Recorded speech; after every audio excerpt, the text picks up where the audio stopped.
Welcome to Beyond the Forecast, and this time we have a special guest joining us. I'm Jeff Edmondson. Steve Fundero's running the controls. Brian Michigan is hanging out too, but Ricky Matthews is back in the house. Hey. Welcome back, Ricky. Thank you. But now you are a Norfolk Emergency Manager. Yeah, so I'm with the Office of Emergency Management with the City of Norfolk. I'm our emergency planner, which kind of means I get to involve my interest in weather and also my interest in just keeping people prepared, which is what I always liked to do when I worked here.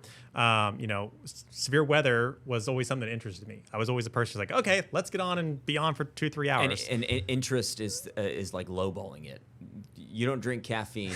You get your kick from I think like a can of Coca-Cola. The one thing that gets Ricky going and could keep you up for hours on end. Sometimes does. Yeah. Didn't I catch you drinking from the rain gauge out back one? No.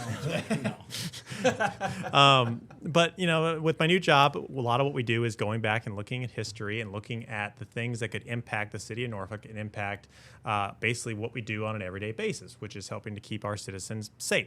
And so one of the things that I started doing when I went over there was looking at a lot of our plans, our weather plans specifically, because that was where my expertise could be applied right off the bat. So I looked at our hurricane plan first and then looked at our tornado plan, which is kind of how we got to what I think we're going to talk about today, which is a history of tornadoes kind of in our region and the city of Norfolk specifically. And there's some interesting ones. You look back on the history, there certainly have been some tornadoes in Norfolk that some people may remember if they've been around here for a long time. Some you may not remember, and some that I think are just kind of interesting when you go back and look at the storm reports, what they wrote down way today. back. Yeah. Also, some more inside baseball. Your mind is kind of like a meteorological encyclopedia when it comes to, I think, severe weather events, but especially tornadoes. Yeah. I haven't found anyone more interested in a tornadic event or a tornado in itself, the weather phenomena. So this is kind of really cool to see you be able to apply not just the stuff that's stored in the back of your head, but also pulling in some of the actual factual data and all that kind of stuff. And, just thoroughly interested in what we're going to learn here today and how it can help Hampton Roads stay safe. Yeah.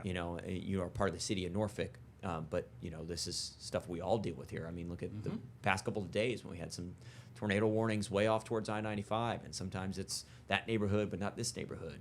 Yeah, and people think of this area, we don't get a lot of tornadoes here, but we still can get tornadoes. We still can get severe weather in our area. Ricky knows his radar data. He knows how to analyze the storms. He knows when the storm occurred, but we're going to talk now about the frequency of tornadoes in our area, the timing of when they occur too, because it's not all times of the day a tornado can spawn and develop, but there's times when it's a little bit more common, and then there's also months where it's a little bit more common too. Yeah, so these first two charts are kind of what I started with when I was trying to develop a tornado climatology for our region and then break it down into Norfolk. So one of these charts, this one that's up on the screen now, is the frequency of tornado warnings that are issued by the National Weather Service in Wakefield. Now, you got to remember, the Weather Service in Wakefield covers an area pretty much up to the Northern Neck, west of Richmond, south all the way to basically Bertie County, North Carolina, and then, of course, all the Hampton Roads region. So these numbers, when you look at them as a whole, show that we typically get most of our tornado warnings during April, August, and September. So there's two peaks. First, spring severe weather season. The second one being that tropical season in August and September, when we either get actual landfalling tropical systems or the remnants of tropical systems to move through. These numbers for August may have been skewed a little bit, I think, by Isaias when we had all those tornado warnings. Jeff, you remember being on for what seemed like 8, 9, 10 hours. How long was that? Do you remember? I mean, do you remember the amount of ongoing tornado warnings there were at once? I think it was 11 or 12. Yeah. Well, for our area, there was 4 at the same time. At the same time. At the same time, and but it total. happened twice. Like that total, I don't even remember anymore. I think I kind of blocked it out, just kind of a mental preservation. But it was very scary. It was wild because you'd have these bands of rain coming in from the storm, from the dying tropical storm, dying hurricane, and that would bring in that severe weather threat. You remember? I mean, I think we all kind of remember ECS a little bit. We're all in different spots you were still on the East Coast, I was right? in New Jersey. Yeah, you were in East Coast. Still had the warnings occasionally, not as much as down here. I know it was more extreme, Outer Banks into Hampton Roads. Yeah. In New Jersey, it was a little bit less. Yeah. But we still had occasionally a cell would pop up. You get the alert on your phone. It'd be blaring. It was pretty much blaring all day for that storm specifically. Yeah. And I think I was down in. I was moving here. Okay. But I think the day after The day after Isaias dropped a couple tornadoes in this area is when I checked out a couple houses with a realtor. And I remember going through Norfolk and parts of Ocean View and being like, oh, yeah, look at these trees that came down. My goodness, wow. Yes. Yeah, people were cleaning up and stuff like that. So you're saying which month the data was skewed because of that system? August. 'Cause August. It was, I want to say August 22nd, 23rd, something was when Was that Isaias late was July. No, I thought it was July. No, it was a little bit later. Yeah. It was later than Yeah. that? Yeah, it was August. I think It was it was August. You guys were early. right. I think it was early August. Yeah. I could be wrong Anyway, there. so It that's was skewed. part- Sometime in August. It was part of a really bad year in general Yeah, because 2020. For sure. we had 2020 was so just- many storms that happened. Those storms spawned, I believe it was a tornado in Suffolk. People may remember Mm-hmm. that one. Norfolk was spared in that storm. But you talk about tropical tornadoes, and that is something we typically do see in August, September. And I'm looking at the database of Norfolk tornadoes too. We had a tornado that happened from Tropical Storm Danny. That was in '97 on July 24th. None of us remember that one. No. Maybe Don Slater. He Maybe may remember Don. that one. Yeah, I Yeah. remember that. Don tends to block out storms, though, I think. That is true. He's just been through so many of them. Too many to count. Then we had one during Isabel, which the damage from Isabel, of course, was so widespread they really couldn't figure out where the tornado was starting and stopping per se. And then the last one that actually is recorded for the city of Norfolk was a tornado that touched down in Forest Lawn Cemetery. That was during Hurricane Arthur. So that's the cemetery if you're driving kind of where 564 and 64 split right there, going to the naval base. That's the cemetery off to the right-hand side of Granby. And I remember driving by there a couple days later, and there were trees that were snapped and stuff like that and uprooted. That same storm produced a tornado in the Linwood area of Virginia Beach. And that was from, like you were saying, Jeff, those feeder bands that were coming in off Hurricane Arthur at the time. That one was July 4th, 2014. You want to guess the time? I don't know the time. 6:30 p.m. Oh, no. 7:30 p.m.? No, No. keep going. Oh, you were just talking to us before. 'cause I can't- 12:40 in the morning. Yeah, I was to say Wow. after midnight. Yeah. Past midnight. Which is when a lot of the tornadoes seem to happen in our area when we It- get the systems coming through. And it doesn't matter what time of day it is when it's a tropical system that's coming through because Yeah, that's 'cause it's, it's it's the an way own they're set. environment. Mhm. So Yeah. it's not like Warmer, a it's more, yeah. Afternoon thunderstorm. afternoon thunderstorm, that kind of thing. So we'll talk about the timing of storms. We'll talk about the timing of tornadoes. We're going to take a quick break, Sure. and then we have some more to talk about, and also tornado safety for everyone in Norfolk specifically. So stay tuned. All right, welcome back to Beyond the Forecast. Ricky Matthews, Norfolk Emergency Management, joining us. And the timing of tornadoes, we talked about this right before the break. Sometimes we get them in the middle of the night. Sometimes we get them in the afternoon. Middle of the night could be from a tropical system, but let's not think about tropical systems for a second. Let's just think about the general timing. When do we see that? Well, if you look at, once again, the entire region, most of our warnings tend to come during the afternoon and evening time frame, kind of from around 1 o'clock, you could say through around 9 o'clock. Interestingly, when you look at the specific data for Norfolk and you break it down a little bit smaller, so now we're working with a smaller sample size, we had a tornado at 5:20 in the afternoon, 10:50 in the morning, another one at 9:45 in the morning, another one at 5:30, 5:50, 3:20, a lot of them in the afternoon or at least after lunchtime hour, but a couple rare ones that occurred either at 12:40 in the morning, like we talked about before the break, or at 10:50 in the morning. That was back in 1962. Now, the 1962 tornado is really cool because, Hang on a second. All tornadoes, they're not cool. okay, But from an interesting Yeah. standpoint, scientific standpoint, they are cool. thank you. Okay, I continue. appreciate Sorry. that definition. The 62 tornado that occurred, it technically occurred in what was at the time Norfolk County. But if you look on the map now, it's actually present day city of Chesapeake. Because in 63 is when South Norfolk and what do they call it back then? The city of South Norfolk and Norfolk County merged, and it created the city of Suffolk, or the independent city of Suffolk, or independent city of Chesapeake.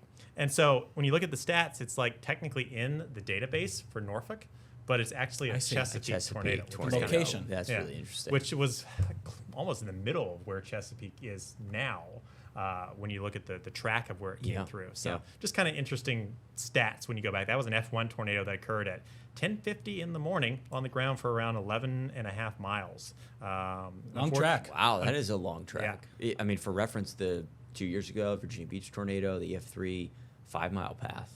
Yep. ran out of land. Ran basically. out of land Yeah. basically because it hit the coastline. But yeah, 11 miles. And all the tornadoes, you mentioned the Virginia Beach tornado, that was an EF3. All the tornadoes in Norfolk history have either been F0s, EF0s, or F1 or EF1, because in 2007 they changed from the Fujita scale to the enhanced Fujita scale. And so all of the tornadoes in Norfolk, thankfully, have been of a rating of either EF0 or EF1 in history.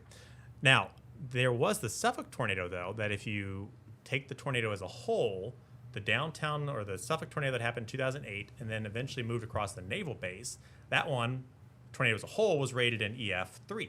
But when it moved through parts of the naval base, it was really kind of just F1 damage that they recorded up at the naval base. And the National Weather Service, when they survey the path, I mean, you'll see just based on the damage, we'll use the Virginia Beach one as an example, just because it's in recent memory. It was, a couple weeks ago was the anniversary. There were sections of that where the damage was rated EF0, EF1, and then this section in this neighborhood EF3, then EF1, all that stuff. It's based on damage, and it's always after the fact based on damage. So fascinating enough that a tornado like that, you going, it had a tag of an EF3, but most of the damage that we have seen or saw from it was a lower rating. Yeah, and at least in Norfolk, obviously the folks who lived in Suffolk, they saw the brunt of it when it moved through those areas. Just tremendous damage from that 2008 tornado, which the anniversary was just, I think about a week and a half ago was when that touched down. And so, the April timeframe, August to September, typically the two busiest times for us, and then really any time in the afternoon. But some other things that can happen, especially in Norfolk, since we are a coastal community, and other communities here in the city, the Hampton Roads area, is waterspouts. Waterspouts either coming on shore or waterspouts are just spotted over the bay. And really, they're almost so frequent that a lot of them don't get recorded. But there were some that were recorded when I went back and kind of started digging through the data here. Several from 97 to 2000. I think someone was really looking. Forming in the Elizabeth River, essentially, like right near or somewhere on the Elizabeth River, because they're not coming down the Chesapeake Bay. Most of them were, or coming down the James River and then coming from the northwest or the west. Most of these that were reported were either in the southern Chesapeake Bay or in Ocean View. Most of the time moving away. Moving away From the land. Okay. There was a waterspout that formed in Hampton Roads Harbor between Norfolk and Newport News. That was in 2000 at 10:22 in the morning, and there were a bunch of other reports on the same day. Gosh, could you imagine getting caught on like the HRBT? That's pretty scary. Driving across one of the bridge tunnels, and better hope you're in the a tunnel. water spout. Yeah, and the water spout just forms right over the bay. You look at the city of Hampton tornado that occurred several years ago that impacted the Blackbird Pyre Festival. There's a very viral picture out there of the Monitor Merrimack Bridge Tunnel and then the tornado right on the other side. And so that was a tornadic water spout by definition. But as it moved across there, you had it eventually impact land. But it's kind of interesting to look at that. And actually the ones from Tropical Storm Danny back in 97 were also water spouts at one time because they were moving over parts of the Elizabeth River. So you went from a tornado to a water spout back to a tornado. And I mean, a water spout is a tornado, essentially. Yes. You know what I mean? It's just tornado over water, and they call it that. And anytime it moves over land, it becomes a tornado. Seeing them is incredibly fascinating. I haven't seen one, let's say, if I'm on the Outer Banks or somewhere near the ocean or somewhere on the Virginia Beach oceanfront or on the bay. I haven't seen one out in the distance. In Florida, there were a couple because they would just it'd be so humid down there that there would be the cumulus clouds at dawn, at first light, and they would pop up, and you look offshore and be like, oh, there's one. It's not coming anywhere near us, but like there's one out there. I've seen one of those for my time in Georgia. Early in the morning when you kind of have that sea breeze that's still offshore, it hasn't come inland yet. You can kind of, if you're looking out in a super, like you said, super muggy, humid day, you can look out and kind of see them. You kind of look off in the distance. Is that even? What is that? What am I looking at? And you realize you're like, that's a water spout. There's a tornado right there. You're just there's looking two at different it. kinds, like the tornadic water spouts, and then they call those fair weather water spouts. Those the ones are just very kinda popping out typical, here, especially down southeast coast, where the water's warm enough. It's in the early mornings too. You have to have that sea breeze still over the ocean. It's kind of interesting to see if that is ever a possibility. In the summertime here. I mean, we've kind of seen some of that stuff, maybe around the bay or the sounds James a River, lot. I the remember sounds. when I Albemarle was working Sound. here, we get pictures of folks in the Albemarle Sound, the Yep. Pimlico Sound, Yes. And the of water Currituck Sound, sounds. yeah. They happen there a lot. Sound a lot of times. And sometimes they don't get picked up by radar, Yeah. so you don't see So it. kind of farther from the One thing site. that's interesting about our area, so when we think of the Hampton Road cities, a lot of the Hampton Road cities are actually newer communities, but City of Norfolk kind of goes back a little bit farther for it's just history of time and the country, but also just the buildings as well. Some homes actually have basements in Norfolk, not all of them. So when we think about the City of Norfolk, some homes have basements for safe places to go to, some don't, but also people that didn't live in Norfolk for a long time, they move here, they think, oh, well, there should be a tornado siren. So what's kind of the protocol for that, for getting warning information for residents in Norfolk? So, City of Norfolk doesn't have any tornado sirens. However, some of our naval bases nearby do have sirens, and so if you live in Norfolk, there's a chance you may hear the siren of the naval base. But the city itself doesn't have any operational tornado sirens that are used. And people always say, why don't you have tornado sirens, things like that? And one of the troubles with tornado sirens is they're meant to be heard outdoors. They're not meant to be heard inside buildings. And so nowadays in 2025, everyone has a cell phone. Everyone is typically attached to their cell phone. And so the methods of warning have just improved so much. And so what we always tell people to do is have at least 2 to 3 ways of getting an alert. And so 2 ways that are free that you can sign up for or either may already have enabled on your cell phone. The first one is wireless emergency alerts, which are those kind of loud sounds that come out through your phone when a tornado warning or those are the ones that jump warnings are you out of bed. Yeah. Those are the ones that you hear, midnight, 1 a.m. You're, whoa! Yeah, you need to have those on. Yeah. That happened to me one year. Yep, Tropical you jump Storm right on. Faye. Woo! It was You're like like- 3 in the morning, came on, and I was, what happened? Yeah, What is yeah. going on? It'll wake you up. Yeah. It works. It really does. Yeah. So that's probably number 1, right? But the thing about that, Steve, is a lot of folks turn them off because of what you guys are talking about. Right. They Yeah. go off at 2 in the morning, nothing happens. They're like, oh, what was that? Yeah, but then the one Turn it time that off. something does happen, Right. that's it. So if you have your phone and you have an iPhone, go to settings, go to notifications, and then go to right now. government alerts and check to see if you have yours on. For Android, it's a little different. You got to go to settings, Settings. notifications, advanced settings, and then WIA. Are you playing with an iPhone? Yeah, you said So notifications. settings, you can even search notifications if you want. That's what I did yesterday to show somebody, Oh, is everyone here using iPhones now? apparently. Okay. Jeff and I still have Androids. Yeah, that's right. Team Yeah, I thought. Android over Yeah, here. yeah. wait, go back to. Oh, I can actually just search it, right? Yeah, you can search the notifications. Then you're going to scroll all the way down the bottom. Hang on. Shows so much I know how to use a phone. Found it. You found it already? Oh, here you go. Yeah, Yeah. all the way down at the bottom. And it should say government alerts and Amber alerts and different types of alerts. Yep. So make sure that toggles on, On, for on. government Yep. alerts. And those will be the weather warnings that you'll get from the National Weather Service when a tornado warning is issued and you're inside the polygon. The second method that we provide in the city of Norfolk that's free to citizens is what's known as Norfolk Alert. And so that is a system you can sign up for to either get a phone call to your house, a text message to your cell phone. Oh, that's cool. You can get an email address or email to your Kind account. of choose your liking, like Yep. how you want to get the alert. And you can set your location. So let's say you don't actually live in the city of Norfolk, but you work in the city of Norfolk. You could put your work address in there. And then if an alert is issued for that area, you'll get that alert sent to your phone. I like to throw in zip code too. Yep, 'Cause zip is codes. that going to be, if you're in an area not in the warning, does it differentiate for that for the city of Norfolk? It's going to pick the closest area. Gotcha. So it'll default to your address, Okay. which is the number one thing. Make sure you put the number there because when I signed up, I didn't put our entire work address. I just put Virginia Beach Boulevard. And so the system will actually send it anywhere along Virginia Beach Boulevard if you do that. So make sure you put your Yeah. house number in there, your business number. That way you just make sure you're only getting the alerts that you want. That's good for watches. It's good for warnings. And it's also good for any other additional type of alerts that we can send out manually. So let's say after a storm, there's an area that got a lot of damage and we don't want people going into that.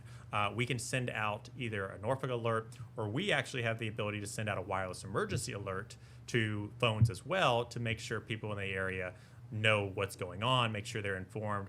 but those are usually reserved for life-threatening information because we don't want to over-warn people and once again have them turn off their alerts. Yeah, but the customization of it is I mean, that's fantastic. I mean, you're getting... And it's free. And it's free, yeah. So and this could be used for something like if there's problems maybe with water supply, boil water, things like that too. So somebody notices. Norfolk Alert can be used for that, or the wireless emergency alerts can be used for that too.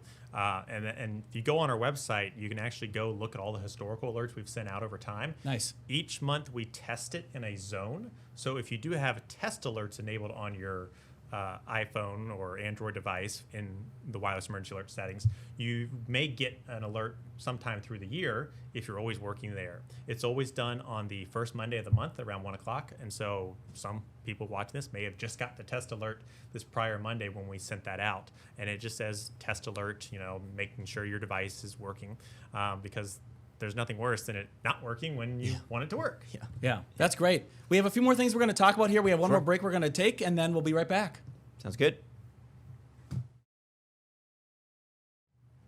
Welcome back to Beyond the Forecast. We have a few more minutes left here. Ricky Matthews from Norfolk Management has been joining us, and we're going to talk about sheltering and where to go. Yeah, so you mentioned during our last segment, some people in Norfolk do have basements. Yes, they do. If you have a basement, or lucky enough to have a basement at your house and a tornado threatens, that's definitely the number one place to go. Number one. But where I've always lived in Hampton and Newport News and, a lot of places in Norfolk and Chesapeake and Virginia Beach, there's just not basements. You never grew up with basement. No. Did you ever grow up with basements or anything that you did? It was spooky. I couldn't go down to the basement because Bruno lived in the basement.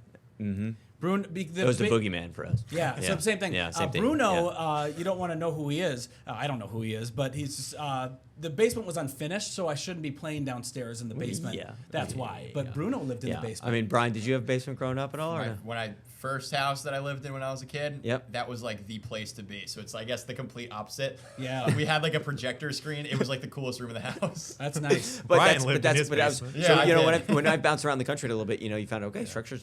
When you're a kid, you're like, oh, everything has a basement. Yep, not everything has a basement. And many of us here locally are used to not having a basement. So they don't have that as an option to go to in times of an emergency like this. Lowest level. Yeah, especially because of how close we are to the water, too. Yeah. That's the primary reason. Yeah. Water table makes a big difference because, one, you don't want it to flood a lot of times, too. Yeah. But, Steve, as you alluded to, lowest floor, interior room, hallway, bathroom, or closet. It's pretty much the phrase I've always repeated. When I was doing tornado warnings here on air, I'd always say that.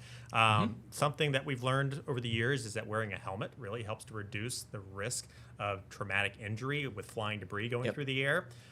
If you are in like a big building, you want to avoid a big open space, try to find a smaller space. And then if you're working in parts of downtown Norfolk where, you may be up a couple levels, either check with your building manager because they may have a tornado plan already set up, or typically going down to the lower levels is what you're going to want to do if there's any type of tornado warning is issued. And stay away from windows. That's just as far away from windows as you can. Or give people an example, because a lot of times, like, folks will be out driving around or running errands when we have thunderstorms going on, and they'll get alert on their phone as they're, let's say, walking into Target, or they're just getting off of the freeway or something like that.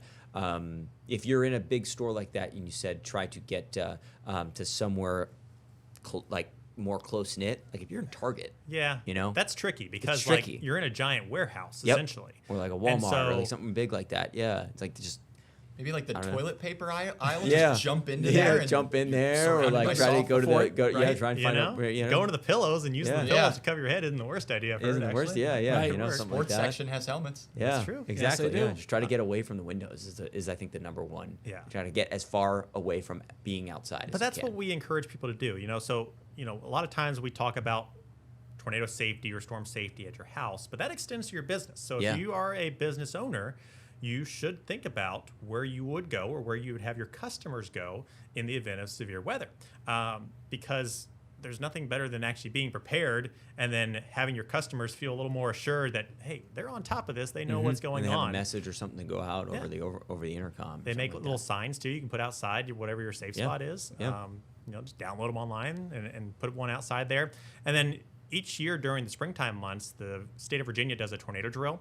It's already passed for this year, but that's kind of the time that we encourage people to practice our drill, or at least at least think about where you would go, right? Yeah. And because a lot of people don't think about things until they're in that moment. Until it's maybe too late. And then panic sets And in. you're right, panic sets in. The phrase one of my good meteorology friends used to say is be prepared, not scared. Right. And it's because if you're prepared, you're probably not going to be as worried when the storm's coming or when the storm's straight. knocking on your doorstep. Also, because you just know what to do. You know how to just put the one step in motion, and then you go do it. You know, oh, I know where to go. I know where that stuff is. Like you're saying, like helmet or an extra pillar or something like that. Like maybe have just like a little like backpack or something in a closet somewhere, so when you're on your way to your safe place, you can just grab that. And talk to your kids too, because a lot of kids, you know, if they're older, sometimes they're home alone without their parents there.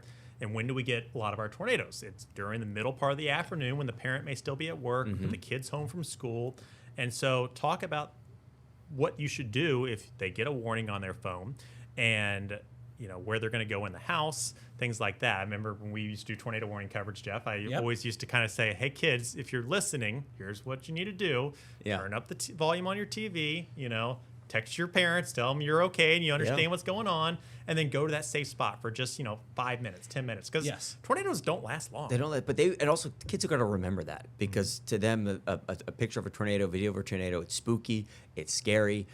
You've seen Twister, the original, the new one, like that sticks in their brains, and they're going to remember that kind of stuff. And especially on the East Coast where they're not, tornado. We don't think about tornadoes the same way that people maybe out west. We have that kind of thought about hurricanes in a different way. And a lot of times the watches aren't out because of that, because of the setups and stuff. So sometimes those warnings drop a little bit quicker. Well, thanks a lot, Ricky. Where can people go to find more information that we talked about today so they are prepared, they can be ready to go? Yep. So norfolk.gov/emergency is the Office of Emergency Management's webpage. On there, we've got safety tips for tornadoes, lots of other weather events or non-weather events that could impact the city. And then if you want to sign up for Norfolk Alert, norfolk.gov/alert will take you to that sign-up page, and you can get signed up for that free alerting service to make sure you're informed about severe weather and then anything else that just happens in the city. And if they want to follow you, you're still on social media, right? Still on social media. All over it. Yep. Still posting radar scans and all that interesting stuff. things that happen every once in a while. Dog pictures, stuff like that. So, still around. Well, it's nice having you around, Ricky, and thank you for joining us. We might have to get you back here for another event or talk, especially when we get into knowing your flood zone as well for tropical seasons. The tropical season, hurricane season coming up. Thanks for watching Beyond the Forecast. Thanks, Brian. Thanks, Steve. This was a good one. This is a good talk. We'll be back again